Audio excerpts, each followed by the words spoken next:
So now we have the two halves of our egg painted, and as you can see as I turn that in the light, we have a nice even pearly finish. So that's using the Duncan's Baby Blue matte paint followed by coats of the White Mist pearl paint. Our next task is to line the inside of the shell. It's always nice when you open something up to have a pretty lining inside. So I'm going to show you a very, very basic lining technique.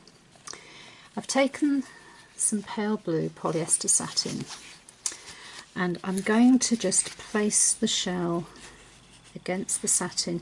Now this piece actually measures about 12 inches by 4.5, and I'm going to wrap that around the long edge of the shell,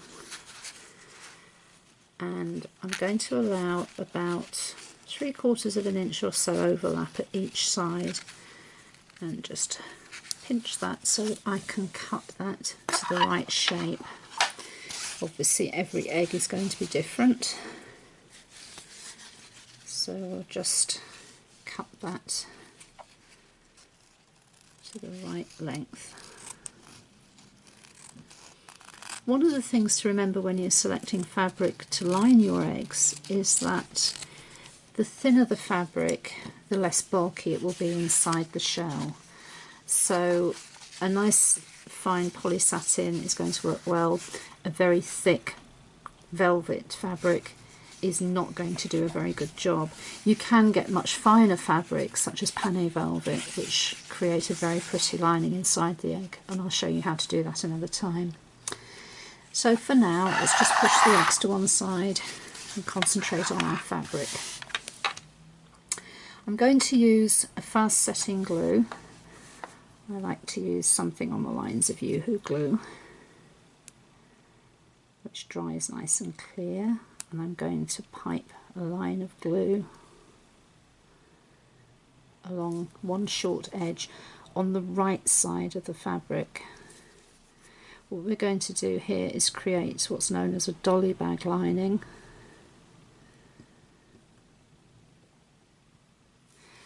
And once we've done that, we can take the two short sides and place one over the other, smoothing that down firmly. And there we have a tube of fabric, which is the basis for our lining. What I also like to do is just fold that seam allowance down to one side and then score along that on the underside with my fingernail, so that when I open that up I have a nice crisp seam. Some people think because you're doing a lining inside an egg you have to get the needle and thread out and you have to do a proper lining, a stitched lining. That's not the case. I certainly wouldn't use this method if I was making a skirt for myself, but when you're doing something which has no pressure being put on it whatsoever, this actually creates a neater finish than a stitched lining will. So now for the next part, holding that seam allowance over to one side, I actually have a double thread which I'm going to work about not quite half an inch in from the edge of the fabric, and I'm going to stitch just a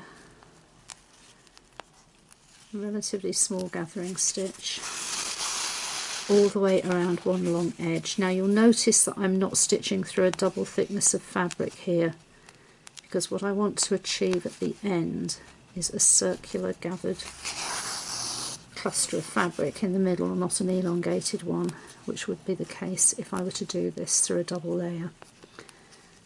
You don't have to be a fabulous seamstress to do this either, which is one good thing, for some of us anyway.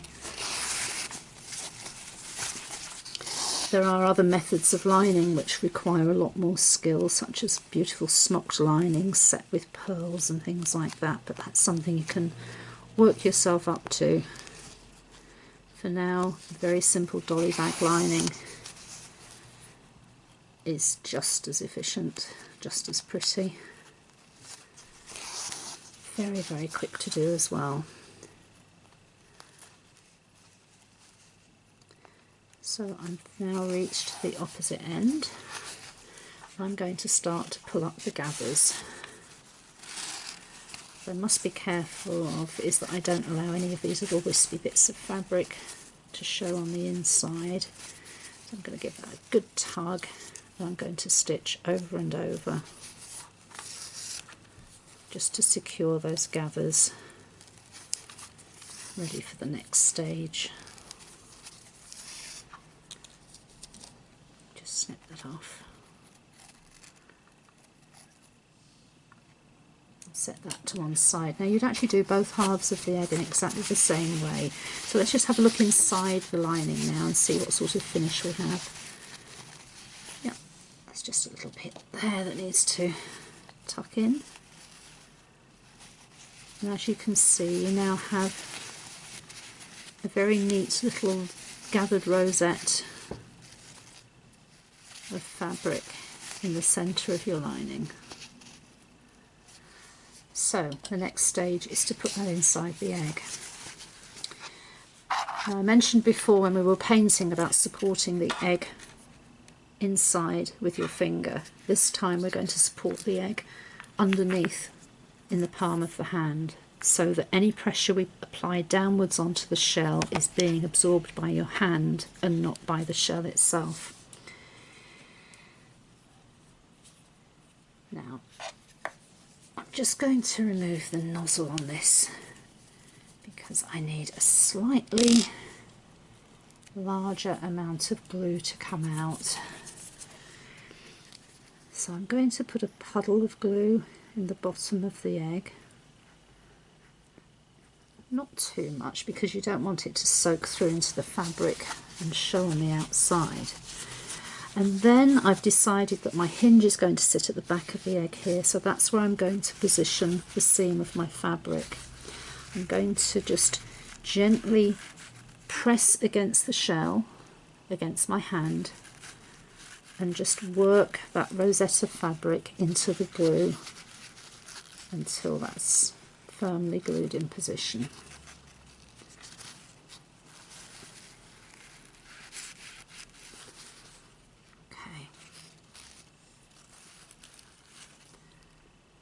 We need a little bit more glue in there. It's decided it doesn't want to play.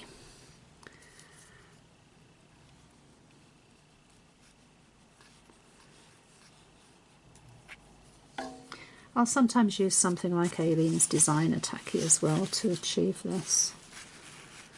That's a very thick white glue. It does allow you a little bit more manoeuvrability than some of the faster setting glues. There we are. Now, as you can see, I've got far too much fabric there. So what I'm going to do is trim that back. So I'll place the two halves of the fabric together, two sides together. I'm going to allow quite a bit of turnover here. It's always better to have too much fabric than too little. So I'm going to trim that back now.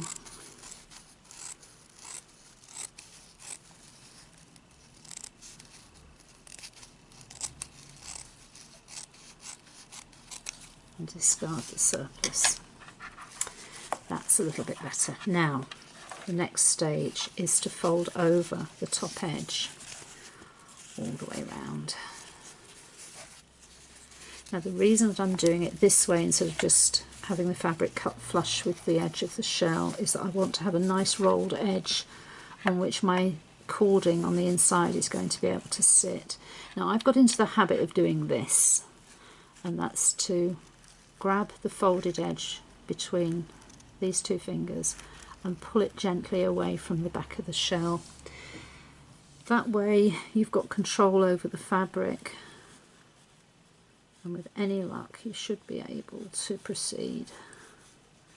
So now I'm putting glue just for a few inches along the back, and then I'm just going to push inwards gently with the fabric and place that into the glue. Now you'll see that what I'm doing is leaving, and if you get glue on your fingers, immediately rub it off. You don't want to transfer that onto the fabric. I've left a little edge Can you see that little edge of shell that's left there exposed? Now the reason I've done that is that when I put my cording on, I don't want it to sit too high up on the shell, otherwise that affects the closure of the egg. So what I'll then do is work at the front of the egg, just make sure that's nice and straight, again pulling the fabric out of the way with those fingers. More glue.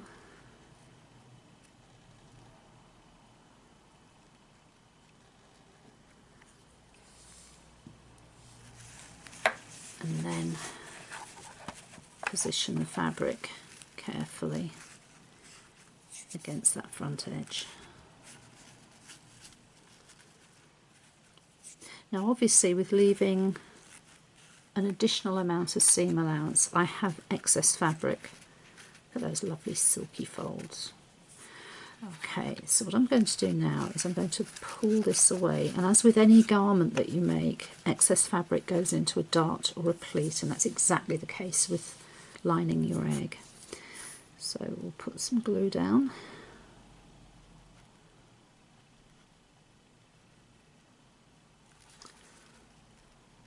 Don't worry about the blowhole area, that's going to be disguised later on with more cording.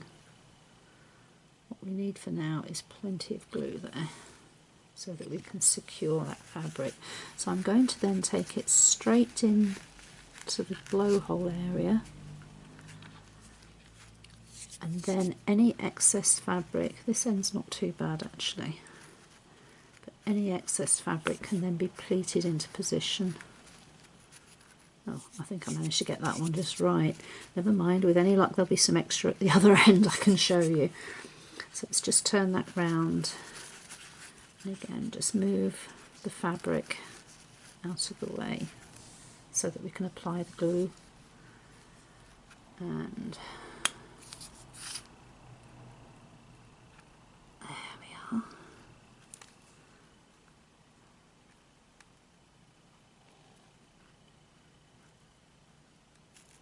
Try to be as neat as you can with your gluing. Obviously when it's contained between the fabric and the shell, it's not too bad. So I'm going to take that now from here, and I'm going to have my pleat at the middle section of the shell. So let's move now, gluing it down from the other side of the shell. You see I'm getting to the point there where I've got that little tiny bit of surplus fabric there. So all I do is take a tiny amount of glue and squeeze that inside to anchor the fabric, and on the edge of the fabric here where it's going to glue down against itself, and then just tuck that in, making sure that you keep it down a fraction to allow for the cording that's going to be applied later.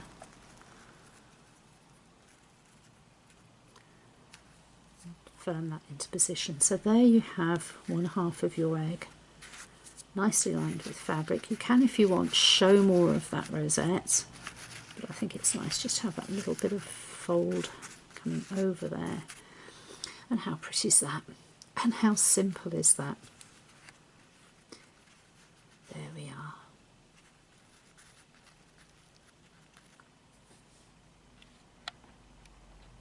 We have both halves of our egg nicely lined with the polyester satin lining, and we're going to put a looped edging now around the cut edge of the shell. If you remember, I suggested that we left a little gap just at the top so that when the cording sits in there, it's going to be level with the edge of the shell and not protruding over the top of it. This will not then affect the closure of the egg. So I'm going to just apply a little of the glue, again using Yoo-hoo glue for this, because it does set nice and quickly. Just apply the glue on a shortish length of the shell,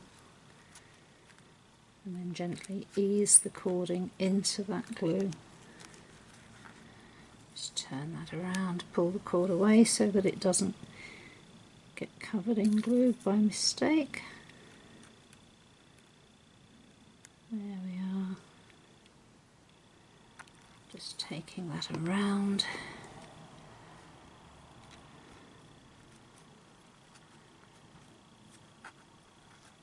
If you do get any glue on your fingers, just make sure you rub them together as before, just to remove any excess so that you don't transfer it onto the painted finish of the shell or onto the fabric.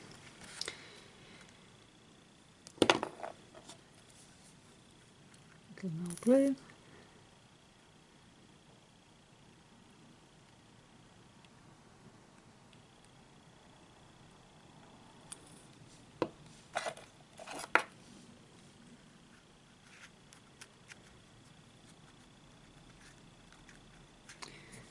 You'll notice that the loops are pointing slightly downwards when I do this. Again, another way of preventing the egg from not gapping when it's hinged together.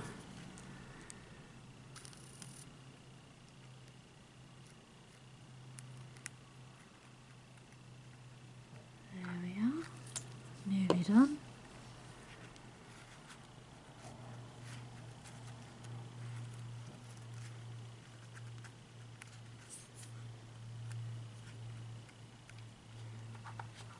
And then we just take a nice pair of sharp scissors and we're going to cut the end so that it is actually going to meet neatly with the start of our cording. There we are. Okay, make sure that's all neatly in position and that's ready.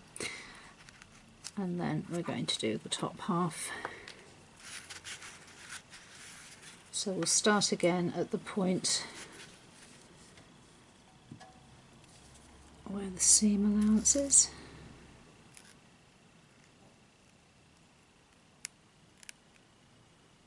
Just apply the glue.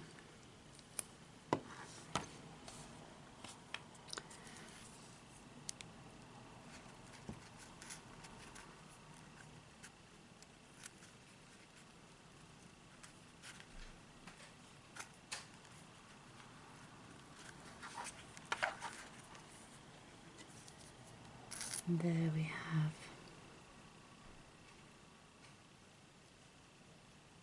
the next row of cording just carefully applied.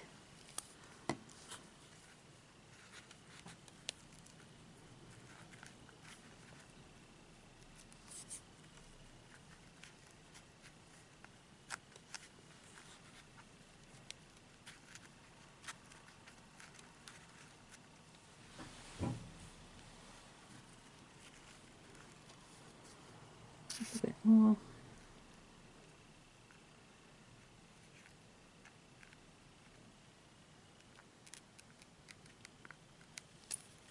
Doesn't take long to do this at all.